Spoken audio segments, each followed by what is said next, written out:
Real crime స్టోరీస్కి స్వాగతం. ఒక విచక్షణ కోల్పోయిన మనిషి కోపం ఎలాంటి పరిణామాలకు దారితీస్తుందో తెలియజేసే ఒక Congress MLA real crime story ద్వారా ఈరోజు మీ ముందుకు వచ్చాను. నైనా సాహ్ని, సుశీల్ శర్మ ఇద్దరు భార్యాభర్తలు. నైనా సాహ్ని కాంగ్రెస్ పార్టీలో వర్కర్, సుశీల్ శర్మ కాంగ్రెస్ పార్టీలో యూత్ లీడర్గా ఉంటూ ఎమ్మెల్యే అయ్యాడు. అయితే తన వైఫ్ నైనా సాహ్ని ఇంకా చిన్నప్పుడు క్లాస్మేట్ మత్లూబ్ కరీం కూడా కాంగ్రెస్లో తనకు సహాయంగా పనిచేసేవారు. భార్యాభర్తలు ఇద్దరూ ఢిల్లీలోని గోల్ మార్కెట్లో ఒక గవర్నమెంట్ ఫ్లాట్లో ఉండేవాళ్ళు. నైనా సాహ్నితో పెళ్లి సంగతి బయట ప్రపంచానికి ఈ ఎమ్మెల్యే సుశీల్ కుమార్ తెలియనీయలేదు. అయితే ఈ విషయంలో నైనా సాహ్ని గొడవ పడుతూ ఉండేది భర్తతో. ఎందుకు దాచిపెడుతున్నావు, చెప్పొచ్చు కదా బయట అని. ఇంకెన్నిసార్లు చెప్పినా కూడా సుశీల్ పెద్దగా పట్టించుకునేవాడు కాదు. అదే కాకుండా ఈ సుశీల్ కుమార్కి కొంచెం బయట ఏదో బ్యాడ్ హ్యాబిట్స్ ఉండడం, ఇవన్నీ కొంచెం గొడవలు జరుగుతూ ఉండేవి.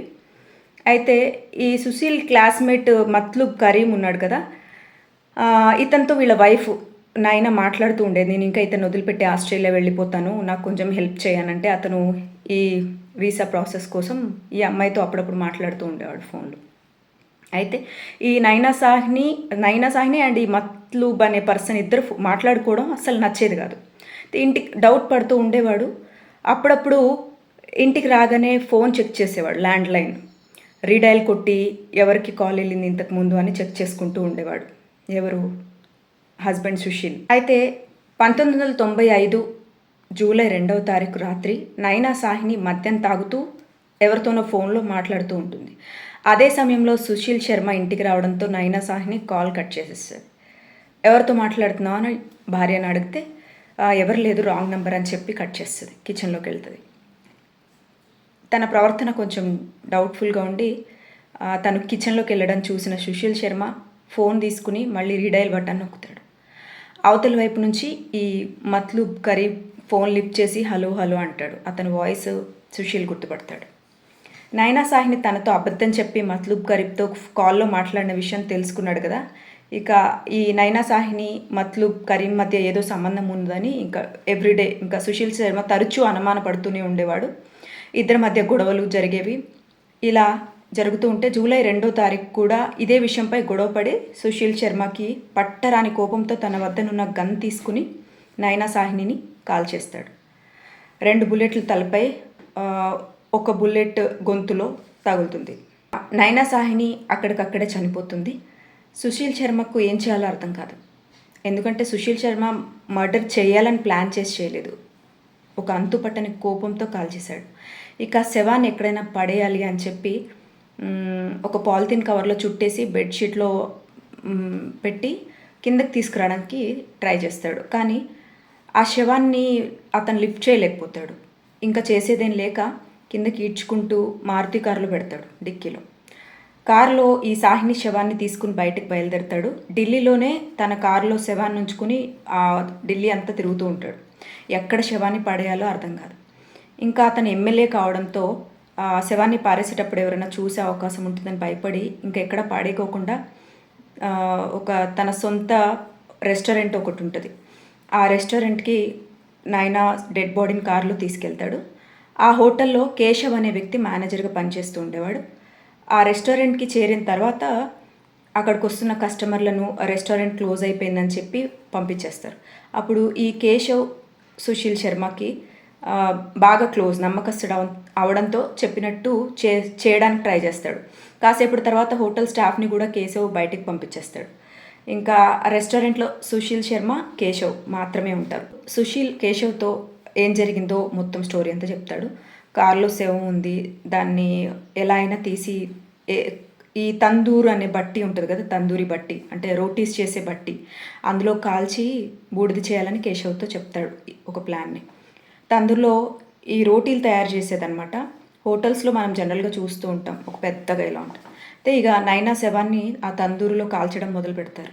ఎంత ట్రై చేసినా శవం సరిగా కాలదు, పెద్ద పెద్ద మంటలు వస్తుంటాయి. ఇంకా ఈ సుశీల్ శర్మ కేశవ్ ఒక బ్రీఫ్ కేస్ తీసుకురమ్మని చెప్పి ఆ బట్టలన్నీ అందులో వేసేసి చాలా మంటలు వచ్చేలాగా చేస్తారు, తొందరగా కాలాలని చెప్పి. కానీ ఇంకా ఈ బయట పొగలు, పెద్ద పెద్ద మంటలు బయట నుంచి కనబడుతూ ఉంటాయి అన్నమాట. ఈ అబ్దుల్ నజీర్ కుంజు అనే ఒక గేట్ దగ్గర ఉండే వాచ్మెన్ దగ్గరికి వెళ్ళి చూస్తాడు. దగ్గరికి కాదు, గోడ మించి చూస్తాడు. అక్కడ నిల్చుని ఉండడం వీళ్ళిద్దరు యజమాని అండ్ మేనేజరు ఎందుకు ఇలా అవుతుంది అని చెప్పి అడుగుతారు కూడా. దగ్గరికి వెళ్ళి అడిగితే పార్టీ జరుగుతుంది, సో పోస్టర్ పేపర్లు అవన్నీ పాత ఏవేవో ఉన్నాయన్నీ కాల్ చేస్తున్నాము అని చెప్పి చెప్తారు. ఇంకా కానీ సుశీల్ కుమార్ మొహంలో ఒక నర్వస్నెస్, భయము, ఏదో దాస్తున్నాడని చెప్పి భయపడతారు. అప్పుడు అక్కడి వెళ్తున్న పోలీస్ ఆఫీసర్కి కంప్లైంట్ చేస్తాడు ఈ వాచ్మెన్, ఈ పెట్రోలింగ్ వ్యాన్ వాళ్ళు. అప్పుడు వాళ్ళు దగ్గరికి వెళ్ళి చూస్తే దేన్నో తగలబెడుతున్నట్టు పోలీసు వాళ్ళకి డౌట్ వచ్చేస్తుంది. మహిళ శవాన్ని కాలుస్తున్నట్టు అర్థమైపోద్ది. ఆ గస్తీలో ఉన్న పోలీసులు అధికారులకు ఫోన్ చేసి ఇక్కడ ఒక రెస్టారెంట్లో మహిళ శవాన్ని కాలుస్తున్నారని ఇన్ఫామ్ చేసేస్తాడు. ఇంకా ఆ రెస్టారెంట్ ఒక ఎమ్మెల్యేది కావడం వల్ల పై అధికారులకు ఇన్ఫామ్ చేయడం జరుగుతుంది. ఈ లోపల సుశీల్ శర్మ అక్కడి నుంచి పరారైపోతాడు. కేశవ్ మాత్రం పోలీసులకు దొరికిపోతాడు. కానీ ఆ మహిళా శవం ఎవరిది అనేది కేశవ్ చెప్పడు. అంటే నెక్స్ట్ డే పేపర్లో ఈ సో బగియా రెస్టారెంట్లో మహిళా శవాన్ని తందూరులో కాల్చారనే న్యూస్ దావనంలో వ్యాపిస్తుంది. ఇంకా ఈ న్యూస్ చదివిన మత్లూబ్ కరీం ఉంటాడు కదా, ఆ అమ్మాయితో మాట్లాడిన వ్యక్తి వెంటనే అనుమానం వచ్చి పోలీసుల దగ్గరికి వెళ్తాడు. ఆ శవాన్ని ఒక ఫింగర్కున్న రింగ్ ద్వారా ఇది సాహ్ని బాడీ అని గుర్తుపడతాడు. ఈ మర్డర్ ఖచ్చితంగా సుశీల్ శర్మనే చేసుంటాడని కూడా చెప్పేస్తాడు. ఇక శవాన్ని పోస్ట్ మార్టం చేసినప్పుడు నైనా సాహ్నిని కాల్చడం వల్ల చనిపోయిందని రిపోర్ట్ వస్తుంది. ఈ సుశీల్ శర్మ ఏం చేస్తాడు, బెంగళూరు పారిపోతాడు. ఎవ్వరు గుర్తుపట్టకూడదని తలకు గుండు కొట్టించుకుని అక్కడి కోర్టులో బెయిల్ కోసం, ముందస్తు బెయిల్, యాంటిసిపేటరీ బెయిల్ కోసం అర్జీ పెట్టుకుంటాడు. ఢిల్లీ పోలీసులకు ఈ విషయం తెలిసి బెంగళూరు వెళ్ళి అరెస్ట్ చేస్తారు. కేశవ్ను పోలీసులు అప్రూవల్గా మారమని అడుగుతారు, కానీ అతను ఒప్పుకోడు. ఎందుకంటే సుశీల్ శర్మకి కేశవ్పై చాలా నమ్మకం ఉండేదన్నమాట. ఇంకో సైడ్ సుశీల్ శర్మ కూడా అప్రూవల్గా మారొద్దని కేశవ్కి నచ్చజెప్పేవాడు, ఇంకా భయపెట్టేవాడు కూడా. కేశవ్ తాను అప్రూవల్గా మారడమే బెస్ట్ అని జరిగిందంతా పోలీసు వాళ్ళకి చెప్పేస్తాడు. ఇక 2003 సంవత్సరం నవంబర్ 7వ తారీఖు రోజున సెషన్స్ కోర్టు సుశీల్ శర్మకి ఉరిశిక్ష వేస్తుంది. కేశవ్కి 7 years 7 సంవత్సరాలు కఠిన శిక్ష విధిస్తుంది. సుశీల్ శర్మ కోర్టులో అర్జీ పెట్టుకుంటే 2013 సంవత్సరంలో ఉరిశిక్షని జీవిత ఖైదుగా మార్చింది. సుశీల్ కుమార్కి అంతకుముందు క్రైమ్ రికార్డ్ లేదు. ఇది ప్లాన్ చేసిన మర్డర్ కాదు కాబట్టి ఉరిశిక్షని యావజ్జీవ కారాగార శిక్షలాగా కన్వర్ట్ చేసింది సుప్రీంకోర్టు. ప్రస్తుతం సుశీల్ కుమార్ జైలు నుంచి విడుదలయ్యాడు. అయితే ఈ మధ్య కొందరు రిపోర్టర్స్ ఉంటారు, ఇంటర్వ్యూ చేస్తాము, చెప్పండి అసలు ఏం జరిగింది అని.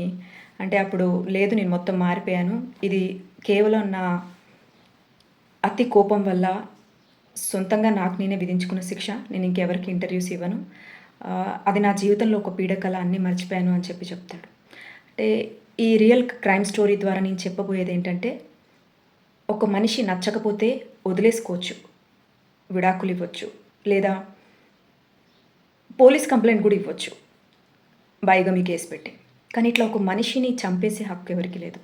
సో ఇది మనం అడవిలో లేము, వ్యక్తుల మధ్య సమాజంలో ఉన్నాం కాబట్టి భారత రాజ్యాంగంలో ఉన్న హక్కులు మనకెంతో పక్క వాళ్ళకు కూడా అలాంటివే, అంతే. మనల్ని మనం ప్రేమించుకున్నట్టు పక్కన వాళ్ళని కూడా ప్రేమించమంటారు కదా.